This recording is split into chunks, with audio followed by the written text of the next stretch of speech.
The scorching summer sun beat down mercilessly on Everett Mason's weathered face as he surveyed the parched landscape of his ranch. 20 years of hard work stretched before him. Acres of struggling grassland, a modest herd of cattle, and the small wooden house he had built with his own hands after returning from the war. The drought had been unforgiving this season, turning the once vibrant pastures of Wyoming Territory into a dusty expanse that whispered of hardship to come. Everett wiped sweat from his brow with a kerchief that had long ago faded from red to a dusty pink, his calloused hands bearing the scars of a lifetime spent wresting a living from this unforgiving land. At 53, the former Union cavalry officer carried himself with the rigid posture of a military man. Though time had etched deep lines around his eyes and threaded silver through his once dark hair, his weathered Stetson, shaped by years of sun and rain, sat low over eyes that had seen too much death during the war and too many struggles since. If you're watching this video, please subscribe to the channel. I'd love to know which city you're watching from. Mr. Mason, the voice came from behind, and Everett turned to see young Timothy, the son of his ranch hand, racing toward him on foot, dust kicking up behind the boy's worn boots. Riders coming, 3 of them, from the direction of Elkhorn. The boy's face was flushed with exertion and excitement. Everett nodded, his expression betraying nothing as he adjusted his gun belt and felt the reassuring weight of the Colt single-action Army revolver at his hip. Visitors were rare out here, 15 miles from the nearest town, and rarely brought good news. "Go tell your pa to keep an eye on them from the barn," Everett instructed, his voice gravelly from years of harsh weather and sparse conversation. As the boy scampered off, Everett's gaze drifted to the horizon, where a plume of dust marked the approaching riders. His land bordered that of the Blackwell Ranch, a sprawling operation owned by James Blackwell, a man whose ambitions stretched beyond cattle to the railroad money now flowing into the territory. The sound of hoofbeats grew louder as Everett made his way to the front of his modest ranch house, taking position on the porch, one hand casually resting near his holster. The riders came into view, 2 men flanking a woman, all mounted on fine horses that spoke of wealth. Everett recognized James Blackwell immediately. The cattle baron's expensive suit and polished boots, a stark contrast to Everett's worn denim and scuffed leather. The second man was unfamiliar, city-dressed with a derby hat and no gun visible, likely a lawyer or banker. But it was the woman who caught Everett's attention, Eleanor Blackwell, James's daughter, who had returned from schooling back east just last month, according to the gossip at the general store. She sat her horse with the practiced ease of someone raised in the saddle, despite the impractical riding habit she wore, her auburn hair neatly pinned beneath a small hat. Her eyes, when they met his, held something Everett couldn't quite read. "Mason," Blackwell called out as they approached, not bothering with pleasantries. "This here is Mr. Harrington from the Western Pacific Railroad." He gestured to the man beside him, who nodded stiffly. "And you remember my daughter, Eleanor." Everett tipped his hat slightly in acknowledgement, his face impassive. He hadn't spoken more than a dozen words to Eleanor Blackwell in all the years he'd known her, though he'd watched her grow from a headstrong child into the composed woman before him now.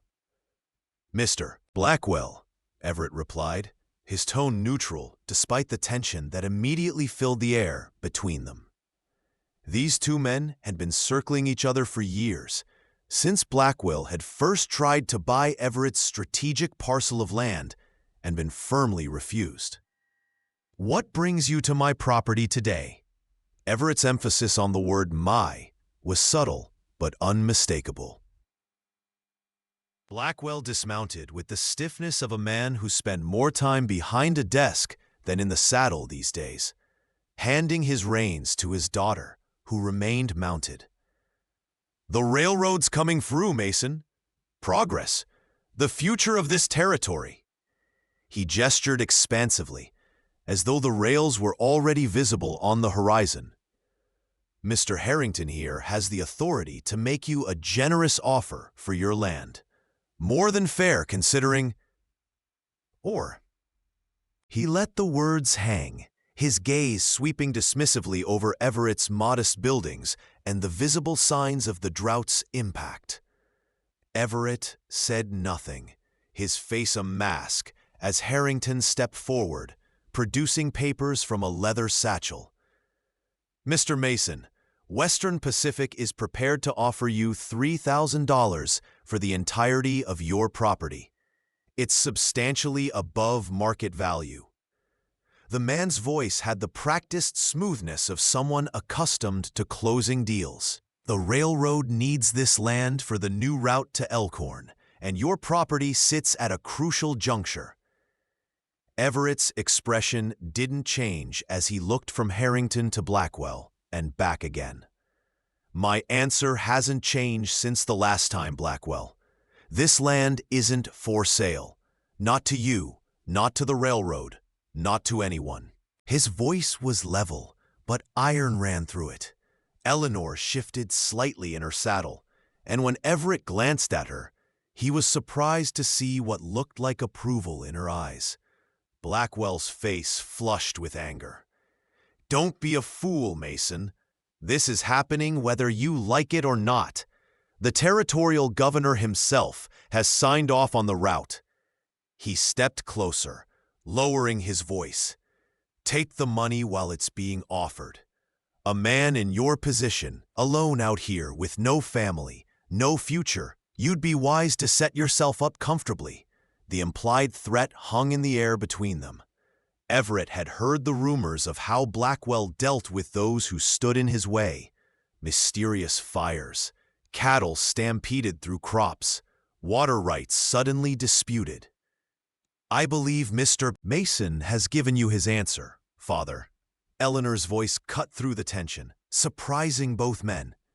She dismounted gracefully, handing both sets of reins to the still-mounted Harrington. "Perhaps we should respect it."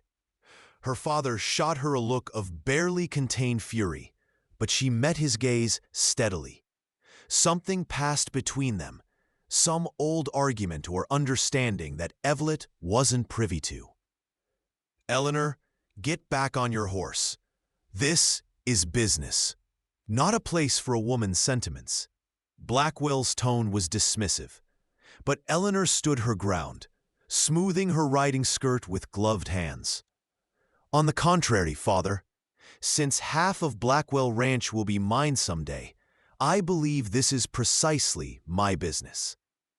Her voice was pleasant but firm, and Everett found himself reassessing this woman he'd barely noticed before today. There was steel beneath that refined exterior, and intelligence in her clear gaze. The unexpected confrontation was interrupted by the sound of approaching hoofbeats. All four turned to see Sheriff Thomas Wilkes riding up, his badge catching the sunlight. Wilkes was new to the area, having replaced old Sheriff Morgan just 6 months prior, and Everett had yet to take his measure. The lawman tipped his hat as he drew his horse to a stop. "Afternoon, folks. Thought I might find you here, Mr. Blackwell." His gaze swept over the group, lingering on the tension evident in their postures. "Is there a problem?" Blackwell straightened, adjusting his jacket in a gesture of composure. "No problem, Sheriff. Just discussing business with Mason here. Railroad business." He emphasized the last words, a reminder of the power he wielded in the territory. Wilkes nodded slowly, his eyes meeting Everett's. "That's so, Mr. Mason? Everything all right?" The question seemed genuine enough, though Everett had heard Blackwell had the new sheriff in his pocket. "Everything's fine, Sheriff," Everett replied, his voice level. "Mr. Blackwell was just leaving. He fixed Blackwell with a steady gaze that contained decades of resolve. "My land is not for sale today, nor will it be tomorrow." Blackwell's jaw clenched, but with the sheriff present, he merely nodded stiffly. "Think on it, Mason. This offer won't stay open forever. Progress is coming with or without you." He turned to his daughter. "Eleanor, we're leaving." The young woman hesitated, her eyes meeting Everett's for a moment. "It was a pleasure to see you again, Mr. Mason," she said formally, though something in her tone suggested more than mere politeness. Then she turned to reclaim her reins from Harrington, who had remained silent throughout the exchange. As she mounted, Everett couldn't help but notice the grace with which she moved, so at odds with the harshness of frontier life. As the three riders departed, Sheriff Wilkes remained behind, watching them go before turning back to Everett. "They giving you trouble, Mason?" he asked, his expression difficult to read. Everett considered his words carefully. He didn't know this man, didn't know where his loyalties truly lay. "Nothing I can't handle," he replied finally. Wilkes nodded slowly. "Blackwell's got influence, and that railroad brings a lot of money. Men have been known to go to extreme lengths when that much cash is on the table." The warning, or was it a threat, hung in the air between them. "I'm not a man easily influenced, Sheriff," Everett said quietly. "Not by money, not by threats." Wilkes studied him for a long moment, then touched the brim of his hat. "Just doing my job, Mason, making sure the peace is kept." With that, he turned his horse and rode away, leaving Everett alone with thoughts darker than the storm clouds gathering on the distant horizon. That evening, as Everett sat on his porch, watching the sunset paint the sky in shades of orange and purple, the sound of an approaching rider drew his attention. He tensed, his hand instinctively moving to the revolver at his side, but relaxed slightly when he recognized the slight figure on horseback. Eleanor Blackwell rode alone, her hair now loose around her shoulders, dressed more practically in a simple riding skirt and blouse. She drew her horse to a stop a respectful distance from the porch. "Mr. Mason," she called out, her voice carrying clearly in the still evening air. "I apologize for returning unannounced." Everett stood slowly, suspicion warring with curiosity. "Miss Blackwell," he acknowledged, "it's getting dark. Not safe for a young woman to be riding alone." She smiled at that, a flash of white teeth in the fading light. "I've been riding these lands since before I could walk, Mr. Mason. I know my way home." Everett watched as she dismounted and tied her horse to the hitching post. She approached the porch with purpose, though he noted a certain hesitancy in her manner. "I came to apologize for my father's behavior today," she said directly, standing at the foot of the steps. "And to warn you." This caught Everett's attention fully. "Warn me?" he repeated, gesturing for her to join him on the porch. She climbed the steps, her movements betraying tension despite her composed expression. "My father will not take no for an answer, Mr. Mason. He never has." She stood before him now, close enough that he could see the concern in her eyes. "The railroad is merely his latest excuse. He's wanted your land for years, since it controls access to the North Valley water rights." Everett nodded slowly. He had suspected as much, but hearing it confirmed by Blackwell's own daughter was unexpected. "Why are you telling me this, Miss Blackwell?" Eleanor's gaze was steady, though her gloved hands clasped and unclasped nervously at her waist. "Because what my father is planning isn't right. And because," she hesitated, seeming to choose her words carefully, "because my mother respected you. She told me once that you were one of the few honest men left in this territory." The mention of Catherine Blackwell, dead these past 5 years, surprised Everett, He had known the woman only slightly, a gentle soul who had seemed ill-matched with her ambitious husband. "Your mother was a good woman," he said simply. Eleanor nodded, a flicker of sadness crossing her features. Yes, she was, and she would be appalled at what father is willing to do for this railroad deal.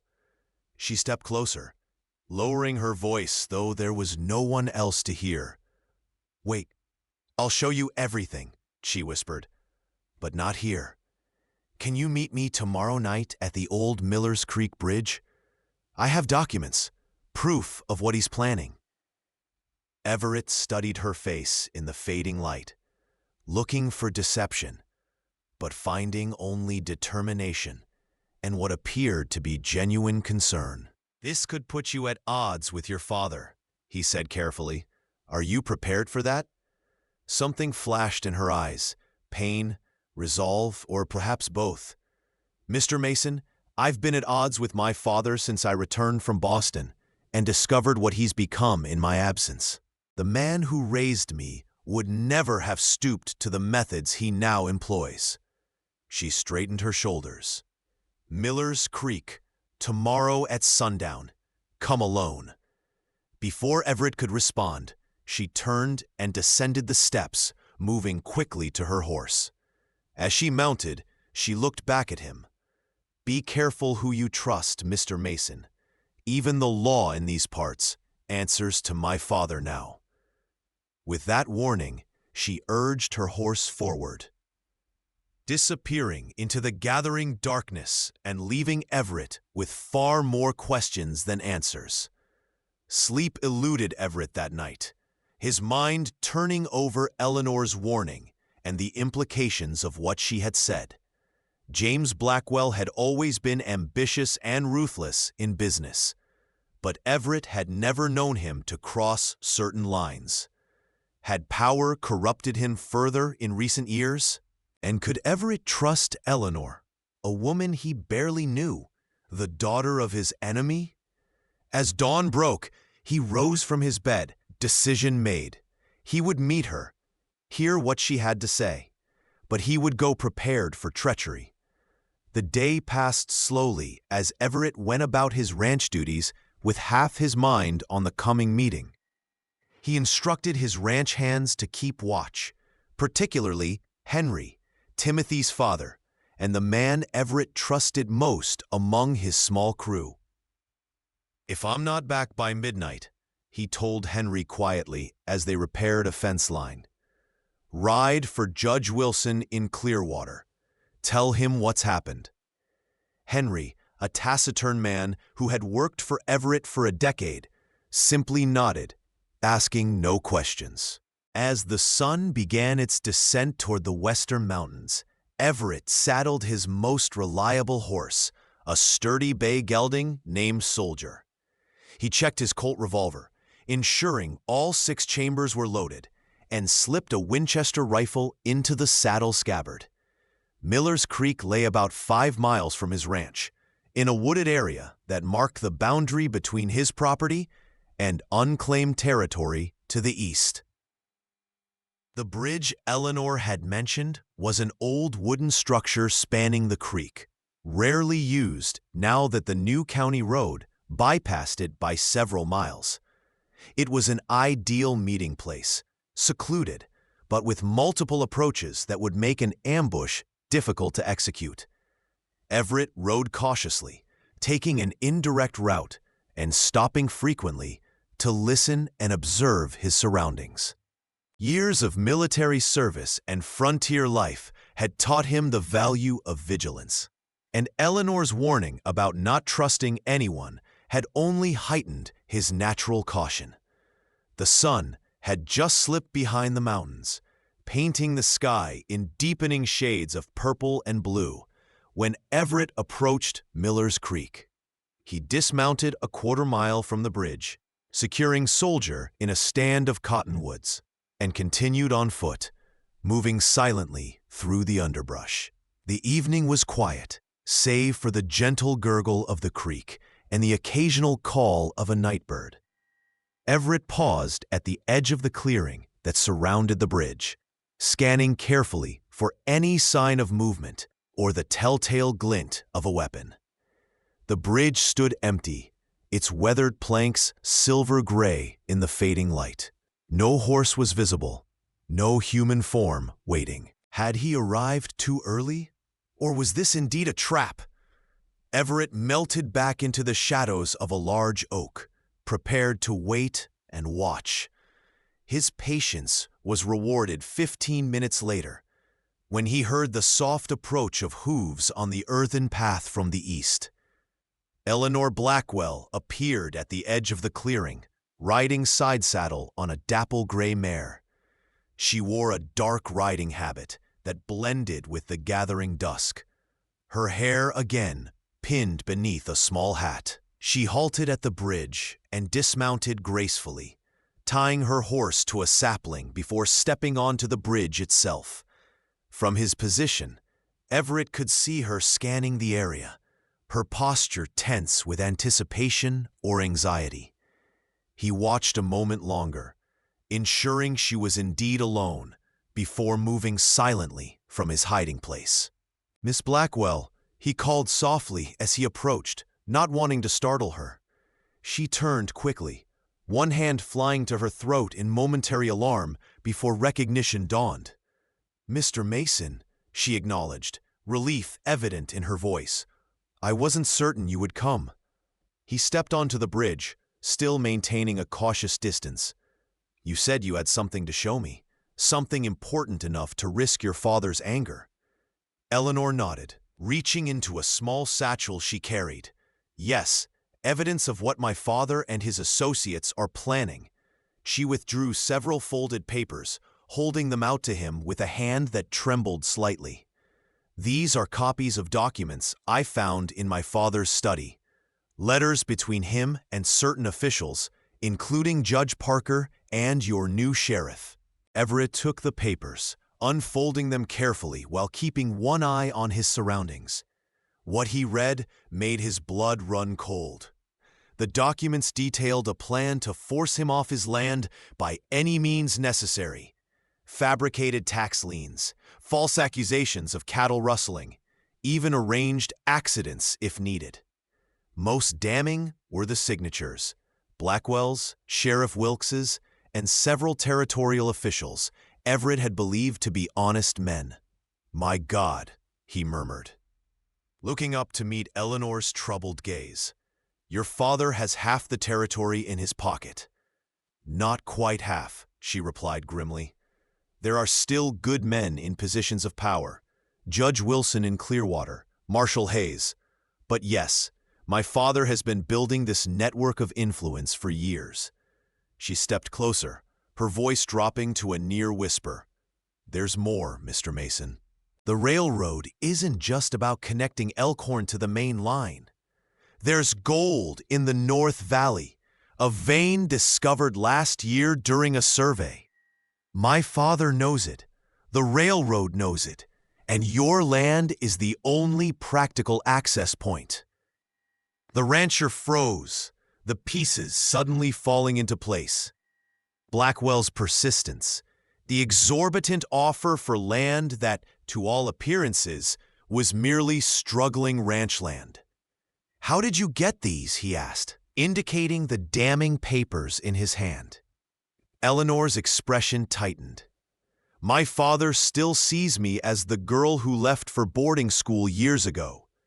He doesn't realize I've learned to pay attention, to listen at doors, to notice when certain men visit at unusual hours."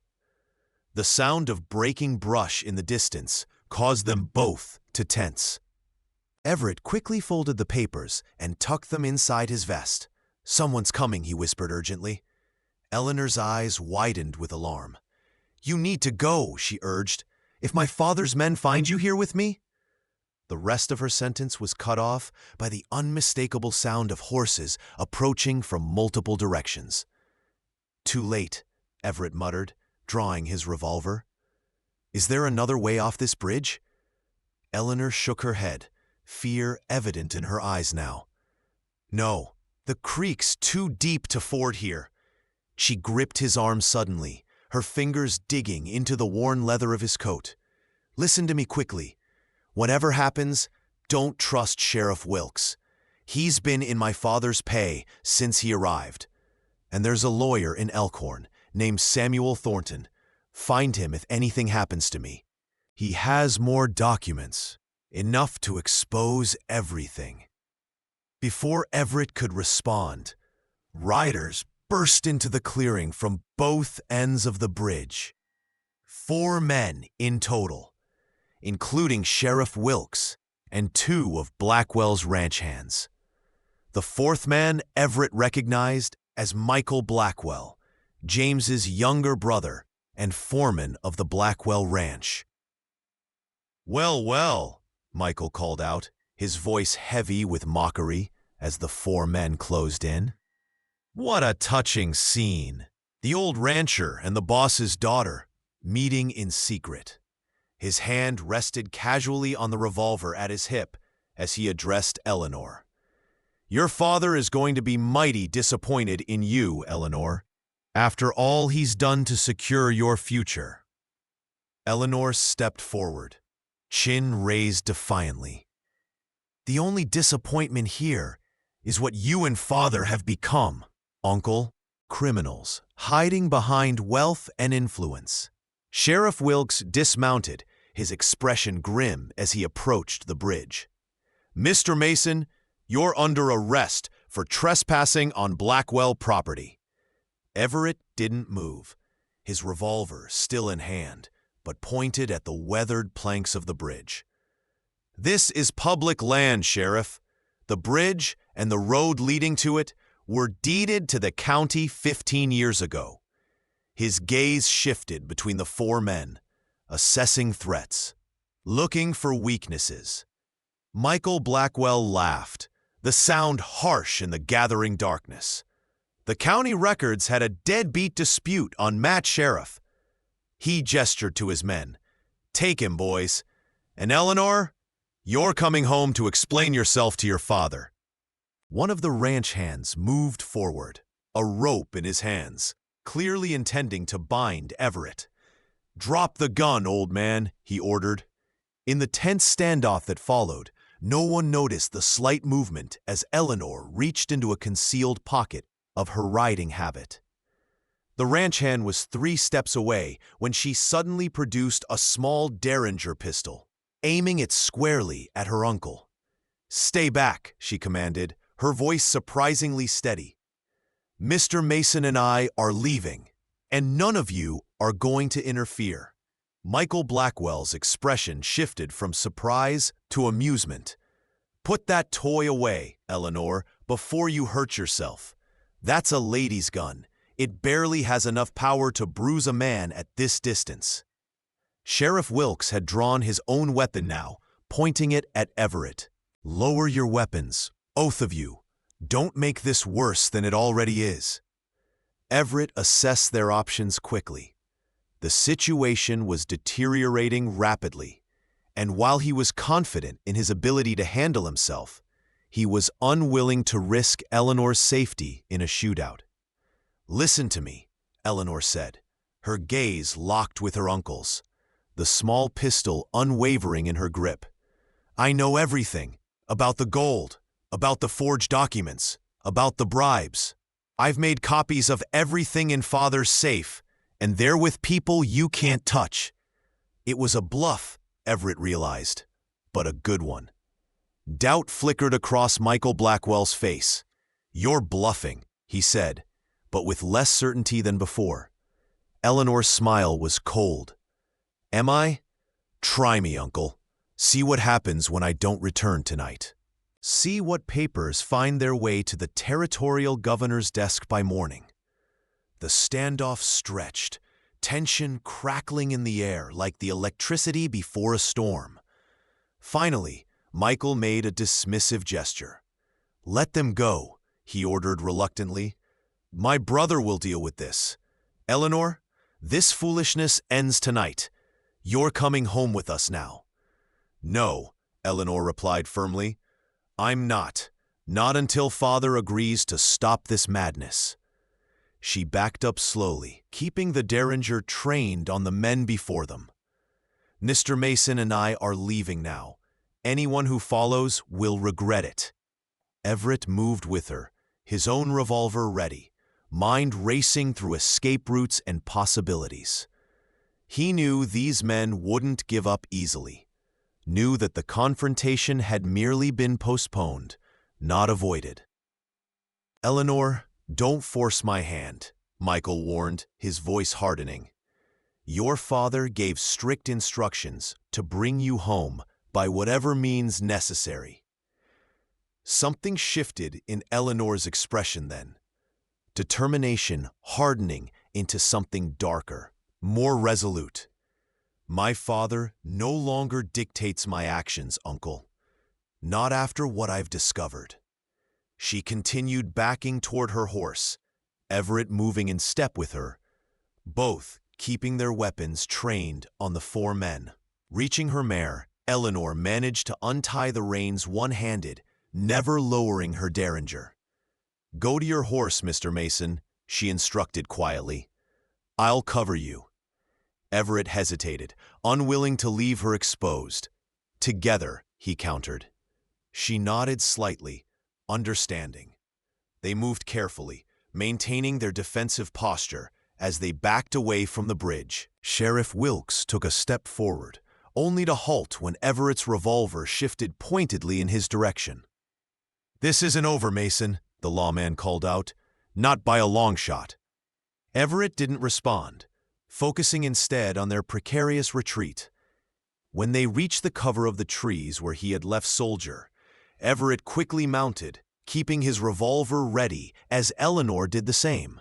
"Stay close," he murmured as they urged their horses forward, away from the bridge and the men who watched their departure with barely contained fury. They rode hard for nearly an hour, taking a circuitous route through terrain Everett knew well from hunting expeditions. Eleanor kept pace admirably, demonstrating riding skills that belied her refined appearance. Only when he was certain they weren't being followed did Everett slow their pace, guiding them toward a small hunter's cabin he maintained as a line shack on the far corner of his property. "We'll be safe here for tonight," he told Eleanor, as they dismounted in the small clearing before the cabin. "No one knows about this place except my ranch hands." Eleanor nodded, her composure finally beginning to crack as the adrenaline of their escape ebbed. "I've burned my bridges now," she said quietly, staring back in the direction they had come. "There's no going back after tonight." Everett studied her in the moonlight, seeing for the first time the true cost of her decision to help him. "Why risk so much?" he asked. "Why stand against your own family?" Eleanor was silent for a long moment, absently stroking her mare's neck as she gathered her thoughts. "Because some things matter more than family loyalty," she finally replied. "Truth, justice, the kind of person you choose to be when facing a moral crossroads." She turned to face him fully. "My mother taught me that, and in her final days, she made me promise to never become like my father, a person who would sacrifice anything and anyone for power and wealth." Her voice caught slightly. "I've spent the last month since returning home watching him destroy lives, corrupt good men, threaten and bully anyone who stands in his way. I couldn't remain silent anymore." Everett nodded slowly, understanding. He had made similar choices in his own life, chosen difficult paths when easier ones presented themselves. "Come inside," he said gently. "We have plans to make if we're going to survive what comes next." The cabin was small but sturdy, a single room with a stone fireplace, rough-hewn furniture, and supplies maintained for hunting trips or emergencies. Everett lit a lantern, casting a warm glow over the rustic interior. "It's not much," he apologized, as Eleanor took in their shelter. She shook her head. "It's perfect," she assured him, removing her hat and unpinning her hair. which fell in auburn waves past her shoulders. The simple action transformed her, making her seem younger and more vulnerable. "What do we do now?" she asked, settling onto a bench by the fire that Everett quickly kindled. He considered their options as he worked. "We need to get these documents to someone who can act on them." "You mentioned Judge Wilson in Clearwater?" She nodded. "Yes. He's one of the few officials my father hasn't been able to buy or intimidate. The judge is well respected throughout the territory, and he has the governor's ear." "Clearwater's a 2-day ride," Everett calculated aloud. "Your father and the sheriff will have men watching all the roads." Eleanor's expression remained determined, despite the obvious fatigue beginning to show in her posture. "Then we don't take the roads," she said simply. "You know this country better than they do. There must be another way." Everett felt a grudging admiration for her resilience. Most women of her background would be falling apart after such events. Yet she remained focused, practical. "There is," he acknowledged, "through the high country. It's rough terrain, but passable this time of year. We'd need supplies, though, and I'd have to send word to my ranch hands." He didn't voice his other concern, that traveling alone with Eleanor for 2 days would raise eyebrows and potentially damage her reputation. As if reading his thoughts, she smiled faintly. "I think my reputation is the least of our concerns right now, Mr. Mason." As they shared a simple meal of coffee and jerky from the cabin's supplies, Everett unfolded the documents Eleanor had given him, studying them more carefully by lantern light. "Your father's built quite a web," he observed grimly. "Half the county officials, the territorial bank examiner, even Judge Parker." Eleanor nodded, her expression troubled. "It started small from what I've pieced together. Favors exchanged, minor officials bribed. Then it grew as the railroad plans developed and the gold was discovered." She leaned forward, pointing to a particular letter. "This is the most damning. Instructions to Sheriff Wilkes, outlining how to frame you for cattle rustling if you refuse to sell. Signed by my father himself." Everett studied the letter, recognizing James Blackwell's distinctive handwriting. "This would be enough to bring charges," he agreed. "If we can get it to Judge Wilson." "We need to leave at first light," Eleanor said, determination evident in her voice, despite the weariness that now showed clearly on her face. "The longer we wait, the more time they have to organize a search." Everett nodded in agreement, rising to check the cabin's small window, ensuring the shutters were secure. "You should get some rest," he told her, gesturing to the cabin's single cot. "I'll keep watch for a while." She hesitated, clearly reluctant to take the only bed. "We could take turns," she suggested. Everett shook his head. "I don't sleep much these days anyway," he admitted. "Old habits from the war." Eleanor studied him for a moment, curiosity evident in her expression. "You were a cavalry officer, weren't you? I remember my mother mentioning it once." He nodded, surprised again at how much Catherine Blackwell had apparently told her daughter about him. "Yes, Union cavalry. Served under Sheridan for most of the war." Eleanor settled onto the cot, arranging her riding skirt as best she could, but made no move to sleep. Instead, she continued their conversation. "That explains a great deal about you, Mr. Mason. Your composure tonight, your tactical thinking." A faint smile touched her lips. "My mother always said you were a man who knew his own mind and stood by his principles, regardless of the cost." Everett felt an unexpected warmth at the words, at this connection to Catherine Blackwell he hadn't known existed. "Your mother was an extraordinary woman," he said quietly. "She never belonged in a place like this, with a man like your father." The words slipped out before he could reconsider their propriety. Eleanor's gaze sharpened with interest. You knew her well? Everett looked away, suddenly uncomfortable. No, not well. Just observations over the years. Small interactions at church socials, town meetings. The silence that followed was heavy with unasked questions, but Eleanor didn't press further. We should both try to rest, she finally said, settling back onto the cot. Tomorrow will test us both. Everett nodded, moving to douse the lantern, leaving only the dying fire to illuminate the cabin. He settled into a chair, positioned to watch both the door and the window, his revolver ready at hand. As the night deepened around them, he found himself reflecting on the extraordinary turn of events that had brought Eleanor Blackwell to his side in this conflict. She was nothing like what he would have expected from James Blackwell's daughter.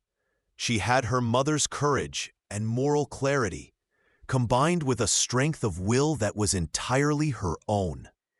It was a dangerous combination in the current situation, one that made her both a powerful ally and a vulnerable target. Dawn broke clear and cold, thin light filtering through the cabin shutters to wake Everett from the light doze he had eventually fallen into.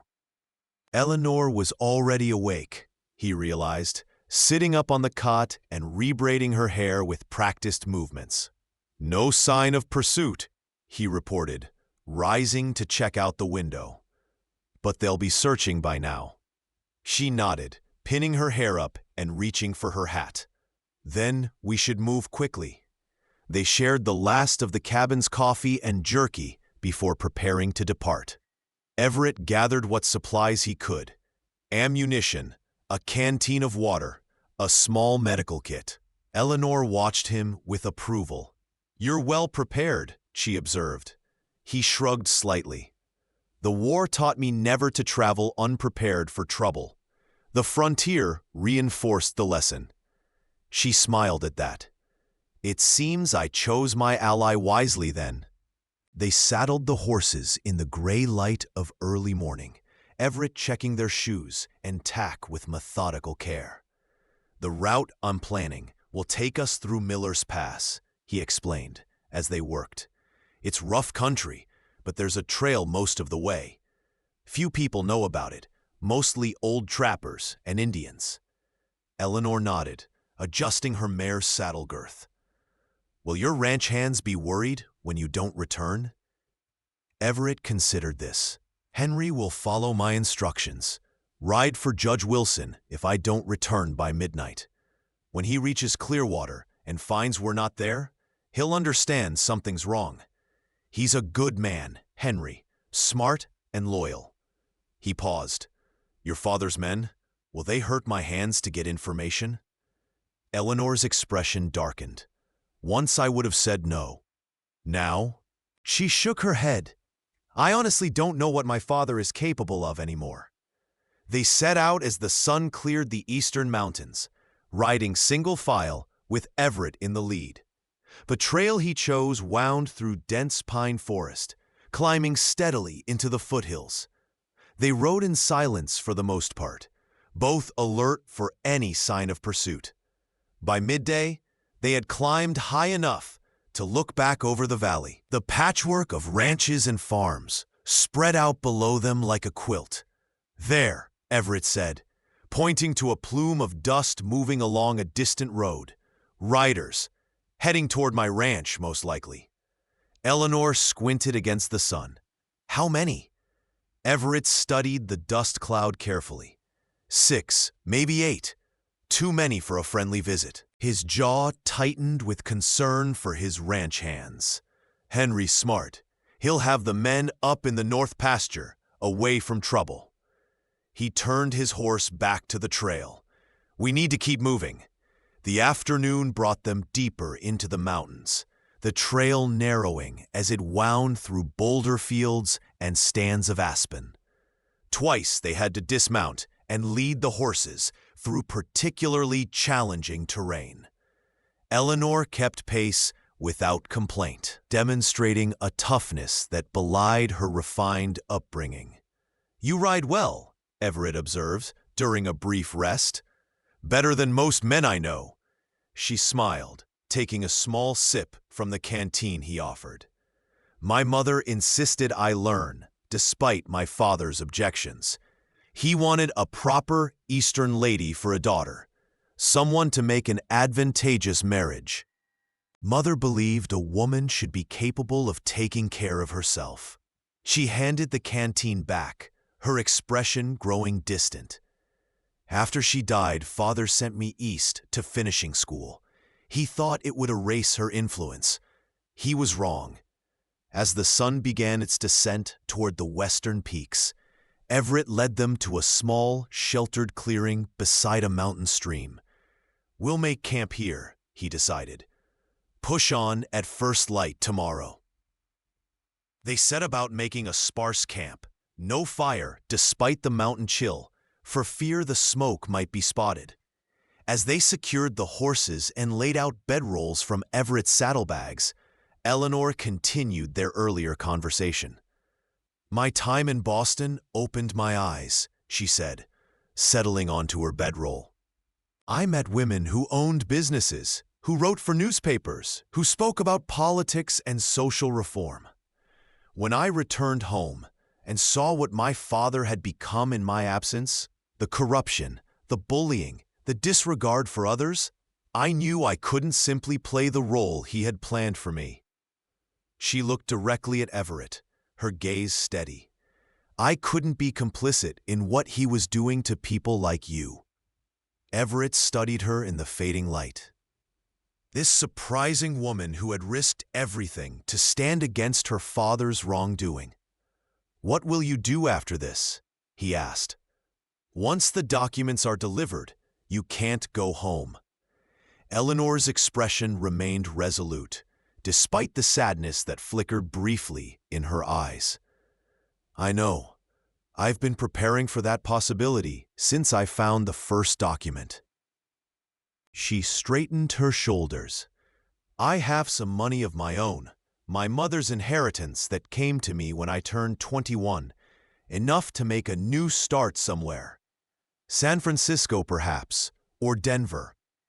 The thought of her leaving, of never seeing her again after their ordeal was completed, created an unexpected hollow feeling in Everett's chest.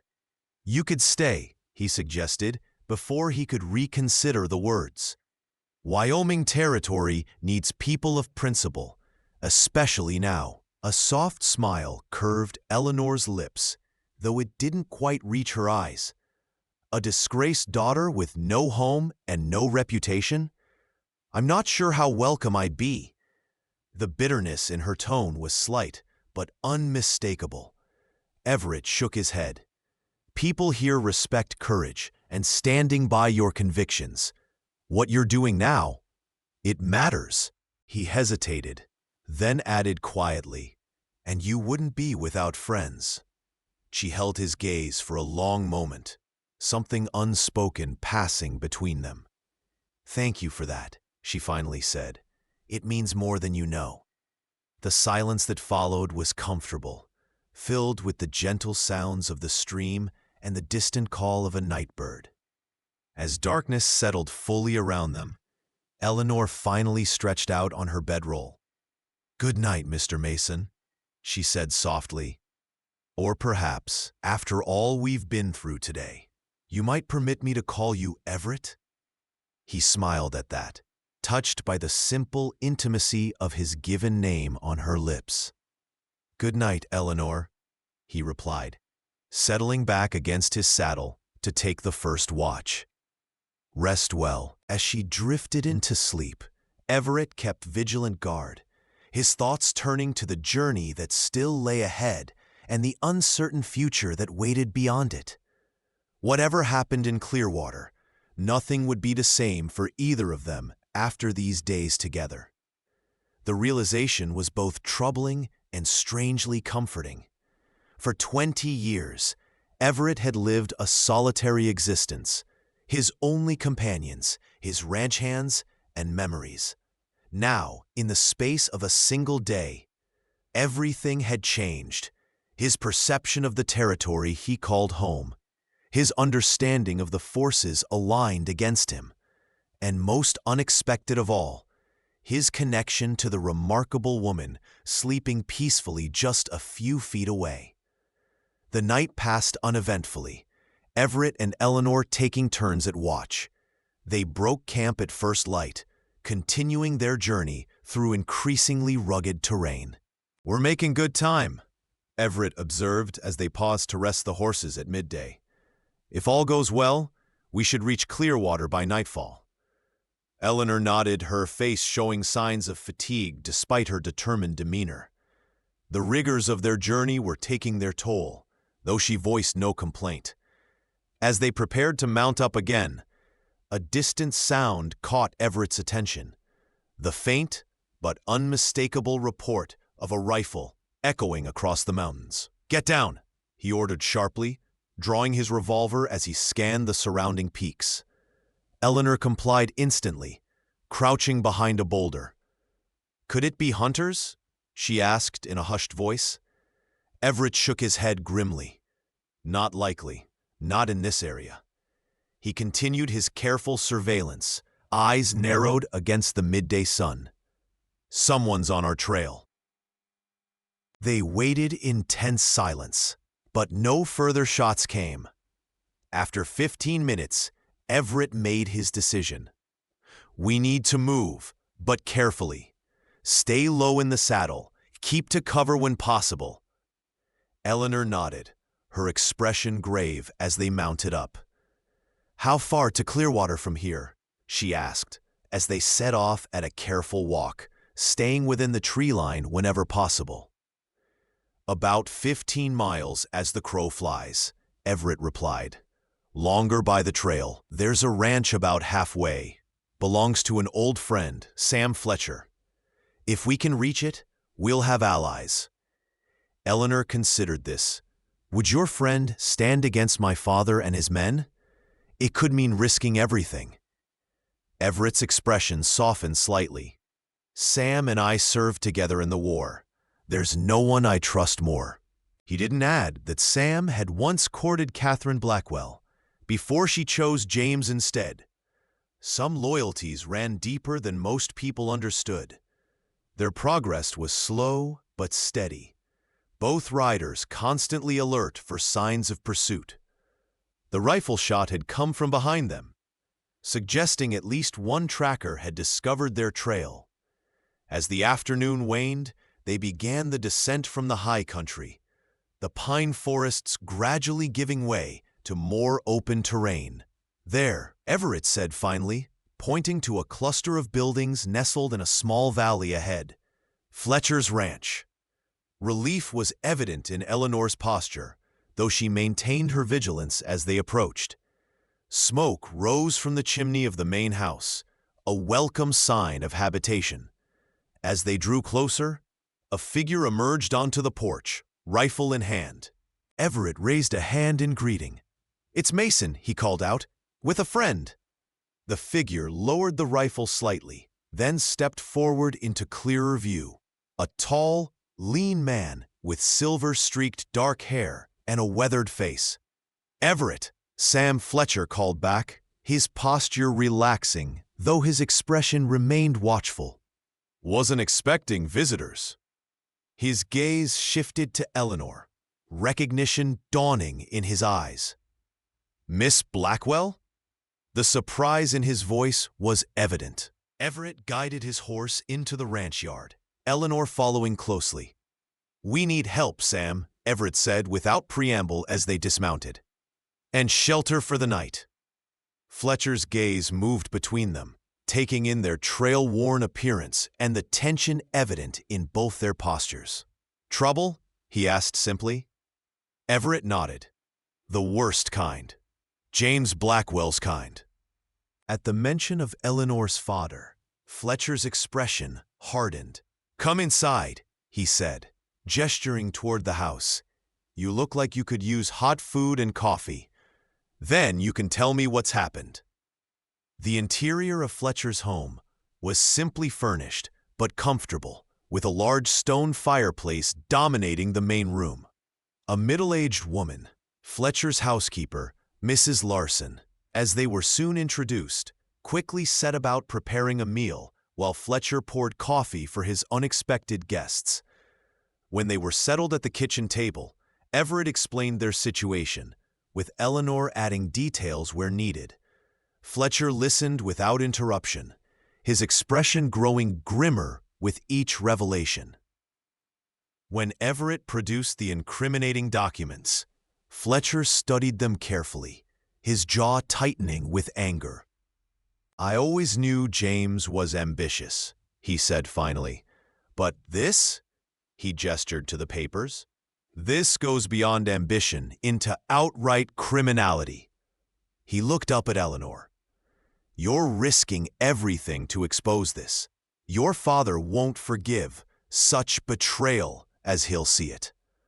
Eleanor met his gaze steadily. "I'm aware of the cost, Mr. Fletcher, but I couldn't remain silent, knowing what he planned." Something like approval flickered in Fletcher's eyes before he turned back to Everett. "You heard a rifle shot in the high country? How long ago?" Everett calculated quickly. 4, maybe 5 hours. Single shot from the North Ridge. Fletcher nodded thoughtfully. "Could have been one of Blackwell's men. Could have been a hunter. Either way, you're right to be cautious." He rose, moving to a cabinet from which he withdrew a map that he spread on the table. "The direct route to Clearwater from here follows the Valley Road. It's faster, but you'd be exposed. There's another way, an old mining trail that winds through the eastern foothills, longer by several hours, but far less traveled."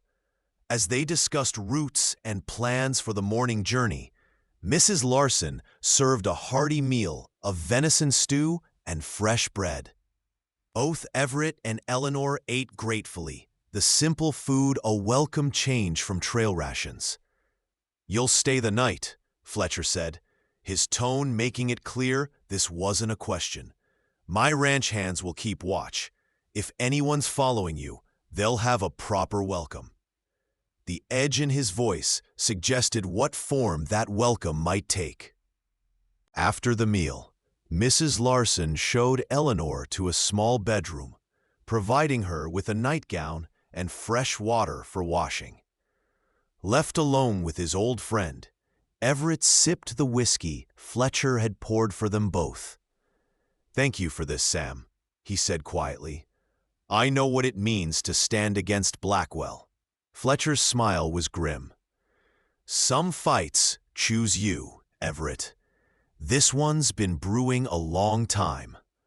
"She's nothing like her father," Everett observed after a comfortable silence, his thoughts turning to Eleanor. Fletcher studied him over the rim of his whiskey glass, something knowing in his gaze. "No, she's very much like her mother," he agreed. "Catherine would be proud of the woman she's become." He hesitated, then added carefully, "She's made quite an impression on you." It wasn't a question. Everett didn't respond immediately, considering his words. "She's shown remarkable courage," he said finally, "and integrity, rare qualities in any person." Fletcher nodded slowly. "Indeed they are." Another silence fell between them before Fletcher spoke again. "What happens after Clearwater? Have you thought about that?" Everett shook his head slightly. "One battle at a time, Sam. We get the documents to Judge Wilson first, then—" He trailed off, the future beyond their immediate goal still unclear in his mind. Fletcher set down his empty glass with a decisive movement. "You should get some rest. Tomorrow will be a long day." He rose, clapping a hand on Everett's shoulder. "Whatever comes of all this, you've got allies. Remember that." With those words of reassurance, he left Everett alone with his thoughts and the dying fire. Some time later, as Everett was preparing to sleep on the pallet Mrs. Larson had made up for him, in the main room, he heard soft footsteps and looked up to see Eleanor standing in the doorway, wrapped in a borrowed robe. "I couldn't sleep," she explained softly, moving to sit in a chair near the fire. "Too many thoughts." Everett nodded in understanding. "Tomorrow's a big day," he acknowledged. "But we're close now. Judge Wilson is a good man. He'll know what to do with the evidence we bring him." Eleanor stared into the glowing embers of the fire, her profile illuminated by the soft light. "I've been thinking about what comes after," she admitted. "For you, for me." She turned to look at him directly. "My father won't stop, even if these documents reach the right hands. He's not a man who accepts defeat." Everett knew she was right. James Blackwell was ruthless in business and would be even more dangerous when cornered. "Then we'll have to be prepared," he said simply. "All of us who stand against him." Eleanor's smile was sad but determined. "Yes, we will." She rose gracefully, the borrowed robe too large for her slight frame. "Good night, Everett. Thank you for everything." As she disappeared back toward her room, Everett was left with the certainty that whatever the future held, Eleanor Blackwell would face it with the same quiet courage she had shown throughout their journey. And somehow, without his quite realizing when it had happened, her future had become inextricably linked with his own in his mind. Morning came with a sense of urgency, both Everett and Eleanor rising before dawn to prepare for the final leg of their journey. Fletcher provided them with fresh supplies and detailed directions for the mining trail he had recommended. "My foreman, Jenkins, will ride with you as far as Copper Creek," he informed them as they saddled their horses. "He knows the trail better than anyone." Everett clasped his friend's hand in gratitude. "We'll send word once we've reached Clearwater," he promised. Eleanor added her own thanks, her manner gracious, despite the tension evident in her posture. As they prepared to depart, Fletcher pulled Everett aside for a final word. "Ride carefully, old friend. I've got a feeling Blackwell's men are closer than we know." Everett nodded grimly. "We'll be watchful." With those parting words, they set off, Fletcher's foreman leading the way toward the eastern hills. The mining trail proved to be exactly as Fletcher had described, winding, narrow, but well concealed from casual observation. They rode at a steady pace, conversation minimal, as all three remained alert for signs of danger. By mid-morning, they had reached Copper Creek, where Jenkins was to leave them. "Follow the trail as it curves around that bluff," he instructed, pointing ahead. "It'll join up with the Clearwater Road about 5 miles outside town. Judge Wilson's house is on the north edge of town. White 2-story with green shutters. Can't miss it." With a touch of his hat brim to Eleanor and a nod to Everett, he turned his horse back toward Fletcher's ranch, leaving them to continue alone. "5 more miles," Eleanor said, with relief, as they urged their horses forward. "We're almost there." Everett nodded, though he couldn't shake a growing sense of unease. They had come too far without interference. Something felt wrong. His instincts proved correct an hour later, when they rounded a bend in the trail to find 3 riders blocking their path. Everett reacted instantly, drawing his revolver, even as he recognized Sheriff Wilkes among the men ahead. "Keep behind me," he ordered Eleanor sharply, positioning his horse to shield hers. "Well now," Wilkes called out, his voice carrying clearly in the still mountain air. "Fancy meeting you folks out here." His casual tone belied the tension of the moment and the revolver holstered at his hip. The 2 men flanking him were strangers to Everett, but their hard expressions and ready postures marked them as hired guns. "How did you find us?" Everett demanded, his revolver held ready, but not yet pointed directly at the lawman. Wilkes smiled thinly. "Let's just say Mr. Blackwell has friends in unexpected places. Now why don't you both dismount nice and easy?" Miss Blackwell's father is mighty worried about her. Eleanor moved her horse forward until she was beside Everett, rather than behind him. "I have no intention of going anywhere with you, Sheriff," she stated firmly. "Nor does Mr. Mason." Her hand slipped into her pocket, and Everett knew she was gripping the small derringer she had used at the bridge. Wilkes sighed theatrically. "I was hoping we could handle this civilized-like." He nodded to the men beside him. "Johnson, Reeves, help the lady and her friend dismount." As the two men moved their horses forward, Everett made a split-second decision. "Now," he shouted to Eleanor, simultaneously firing his revolver at the ground directly in front of the approaching horses. The animals reared in panic, throwing one rider and sending the other scrambling to maintain control. Everett wheeled his horse sharply, grabbing Eleanor's reins and spurring both animals into a gallop, away from the trail and into the dense underbrush that lined it. Shouts and curses followed them as they crashed through the brush, branches whipping past their faces as they urged their mounts to greater speed. A shot rang out behind them, then another, but both went wild. "The road!"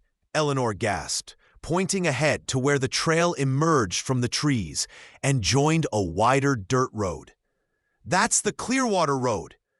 Everett nodded grimly, hearing the sounds of pursuit closing in behind them. "Ride hard," he commanded, releasing her reins so she could manage her own mount. "Don't stop for anything." They burst onto the road, turning their horses toward where Clearwater presumably lay, pushing the animals to a full gallop.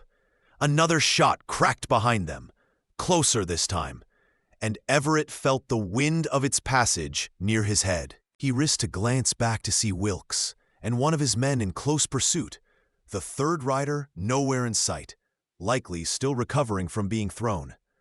The road stretched before them, winding through rolling hills toward a distant cluster of buildings that must be Clearwater. "We can make it," Eleanor called, over the thunder of hoofbeats, her face flushed with exertion and determination. Everett wasn't so certain. Their horses were tiring after the hard ride, while their pursuers' mounts were fresher. Another shot rang out, and Eleanor's horse stumbled slightly before recovering. "They're gaining," Everett warned, calculating their options rapidly. The town was still at least 2 miles ahead, too far to outrun their pursuers on flagging mounts. "There!" he shouted suddenly, pointing to a rocky outcropping beside the road. "We make our stand there." Eleanor nodded her understanding, following as he veered toward the rocks, which would provide better cover than the open road. They dismounted quickly, swapping the horses' flanks to send them galloping away, hopefully creating confusion for their pursuers. Crouching behind the largest boulder, Everett checked his revolver. 4 shots remaining. "Stay low," he instructed Eleanor, who had positioned herself beside him, her derringer clutched in her hand. "1 shot. Make it count," he reminded her, knowing the small pistol held only a single bullet. She nodded grimly, her face pale but composed. Wilkes and his companion had slowed their approach, clearly wary of riding into an ambush. They dismounted 100 yards away, using their horses as partial cover. "Mason," Wilkes called out, "there's no need for this to get any bloodier. Send out the girl, and we can talk terms." Everett exchanged a glance with Eleanor, who shook her head firmly. "No terms, Wilkes," Everett shouted back. "We're riding into Clearwater. Judge Wilson will be interested in what we have to show him." A moment of silence followed his declaration. Then Wilkes called again, his voice harder now. "Last chance, Mason. You're harboring a runaway, interfering with a lawman, and resisting arrest. That's enough to see you hang." When no response came, Wilkes signaled to his companion, and both men began to advance, using whatever cover the terrain offered. Everett waited, calculating angles and distances.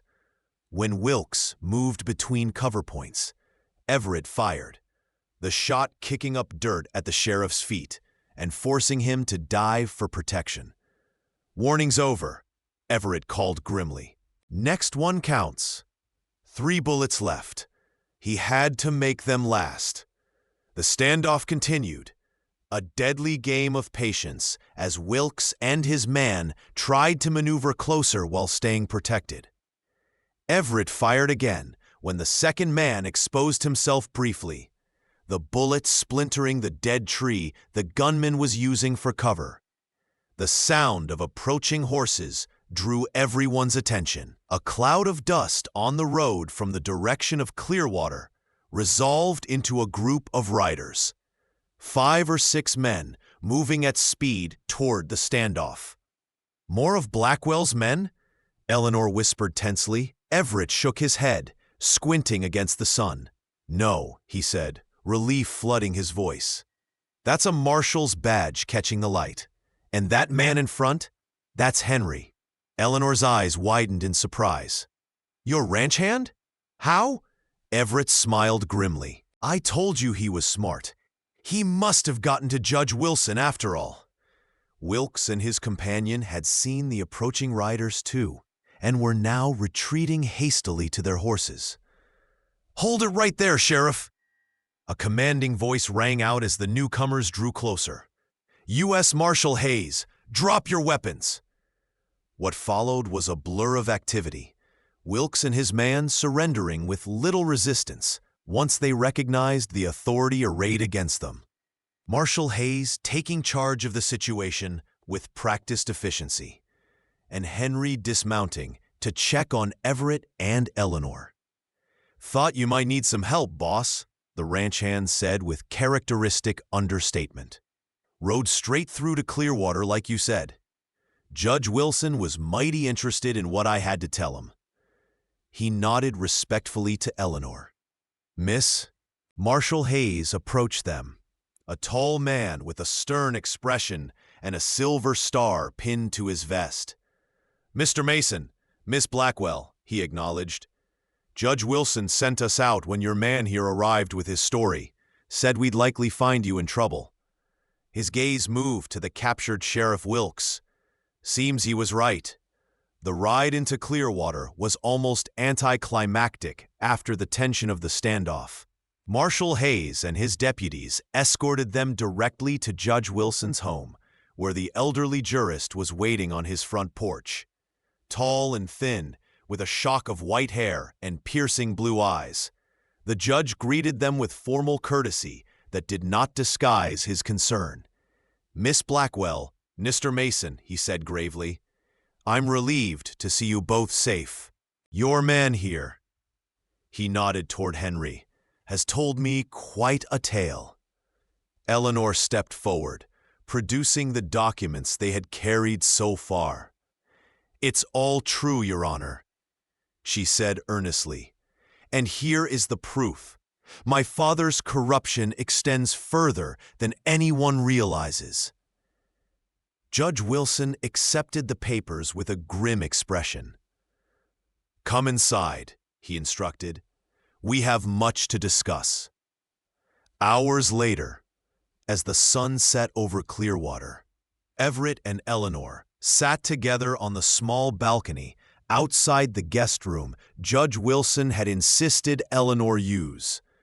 The judge had spent the afternoon reviewing the documents, questioning them both extensively, and dispatching telegrams to the territorial governor. Marshal Hayes had ridden out with a substantial force to arrest James Blackwell and his associates. The machinery of justice had been set in motion, and all that remained was to wait. "It's done," Eleanor said softly, her gaze on the distant mountains now purple in the fading light. "For better or worse, it's done." Everett nodded, understanding the complex emotions behind her simple statement. She had helped bring her own father to justice, an act of courage that had cost her dearly in ways that were only beginning to be felt. "What will you do now?" he asked, voicing the question that had been in his mind since they'd reached safety. Eleanor was silent for a long moment, her fingers absently tracing patterns on the wooden railing.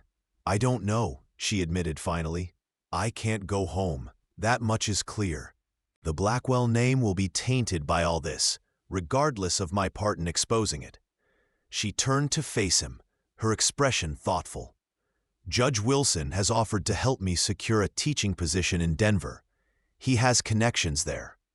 The thought of her leaving created a hollow feeling in Everett's chest, though he knew it might be the wisest course. "Denver's a fine city," he said carefully. "You'd do well there." Eleanor studied his face in the gathering dusk, seeming to search for something in his expression. "Is that what you think I should do? Leave?" The question hung between them, laden with unspoken meanings. Everett considered his words carefully, aware that they stood at a crossroads, not just Eleanor, but both of them. "I think," he said slowly, "that you should do what brings you peace. After all you've sacrificed, you deserve that much." He paused, gathering courage for what he wanted to say next. "But I also think that Wyoming Territory needs people of principle, especially now. People who stand for what's right, regardless of the cost." He met her gaze directly. "People like you." Eleanor's smile was gentle, understanding what he was truly saying. "And if I stayed," she asked softly, "where would I make my home? A disgraced daughter has few options in a small community." Everett took a deep breath, taking the final step down a path that had begun the moment she had whispered, "Wait, I'll show you everything at Miller's Creek Bridge." "You could make your home with me," he said simply. "If you wanted to." The surprise in Eleanor's eyes gave way to something warmer, more considering. "That's a serious offer, coming from a man like you," she observed, her voice steady despite the color that rose in her cheeks. "Are you certain it's what you want? I'm not an easy woman, Everett Mason. I have opinions, and I speak my mind." The smile that curved his lips was genuine, reaching his eyes for perhaps the first time since she had known him. "I'd expect nothing less," he assured her. "And yes, I'm certain. More certain than I've been about anything in a very long time." She didn't answer immediately, turning back to look out over the town and the mountains beyond. "I'll need time," she said finally, "to think, to be sure of my own mind." She glanced back at him, her expression softening. "But I'm not saying no." It was enough, more than enough for a man who had learned patience through war and years of solitary ranching. "Take all the time you need," he told her, his heart lighter than it had been in memory. "I'll be here." They sat together in companionable silence as darkness settled fully over Clearwater, the first stars appearing in the clear mountain sky. Whatever tomorrow brought, the legal proceedings against James Blackwell, the upheaval in the territory as corruption was exposed and rooted out, the uncertain future that awaited them both, they would face it together. Not as a rancher and a banker's daughter, not as adversaries divided by family history, but as allies who had found in each other something worth fighting for. Truth, justice, and the possibility of a shared future neither had imagined possible just days before. As Eleanor had whispered at the bridge, changing everything between them forever. "Wait, I'll show you everything." And in that promise, a new world had opened for them both. If you like this story, please like this video, subscribe to the channel, and share your impressions of this story in the comments. To listen to the next story, click on the box on the left.